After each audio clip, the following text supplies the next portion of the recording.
Alright, so I am currently working on making an animated short film with these two as the main characters, and I just wanted to show a little bit about my process on how I'm doing this. So first, you obviously need your idea, and if you're gonna have dialogue, I'd recommend having a full script. Since this is a silent film, I didn't feel the need to really write out a script since I did have what I wanted in my head pictured pretty clearly, but do as I say, not as I do, or something like that. Anyway, once you kind of have your story and everything done, you do want to do your character designs, and these are the ones I ended up settling with. I actually did do a couple different versions of their designs. Let me know if you want me to show you the original ones. I really hated how they started out. I just couldn't get them to look right, and then suddenly, poof, magic, and I was able to get them to look right, and I think they look really cool. They've both got pretty distinct silhouettes, and you can really kind of tell what kind of character they're supposed to be based off of their silhouettes so far. But yeah.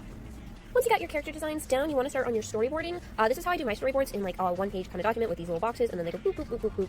I do it like this because when I would do it just on the animation timeline, I would do one frame and then another frame, blah, blah, blah, blah, I would oftentimes, either end up kind of losing the plot while I was animating and would just kind of go off in a direction I wasn't supposed to, or I would also just end up with a lot of shots that were just very, face shots. Now, a lot of these shots in this first little panel thing are very facey and stuff, and there's a couple different walking shots, but it does get better in later ones. I'm not going to show you the other ones, though, because that would be spoilers. You can't really tell too much what's going on right here, so I think it's safe to leave. But anyway, this is how I do these.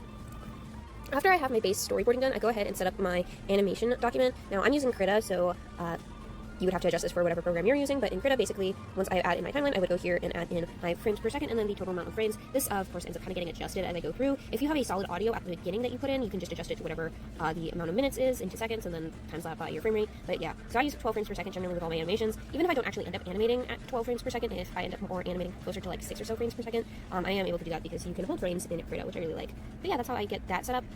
After I do that, I go ahead and I just import all of the frames from the storyboard and blow them up and put them down in the timeline to get my rough timing down. Like I said, it's a lot easier if you already have an audio to go with your animation, but yeah, I didn't initially have an audio with this animation, and it was causing the timeline to look a little messy. I had certain frames that just stuck for way too long, but I did end up fixing that with the put in some audio to kind of give me a better understanding. I would definitely recommend just putting in random music behind it, even if you don't have your final audio yet, because it helps with the timing, because you can kind of range better how long a frame is holding if there's sound, especially if you're using Krita, because Krita does not count by seconds, it counts by frames, so you can't actually see very clearly how many seconds something's on there, but that could also just be me. Anyway, once I have all of that stuff imported, I can go ahead and start working on the cleanup line art.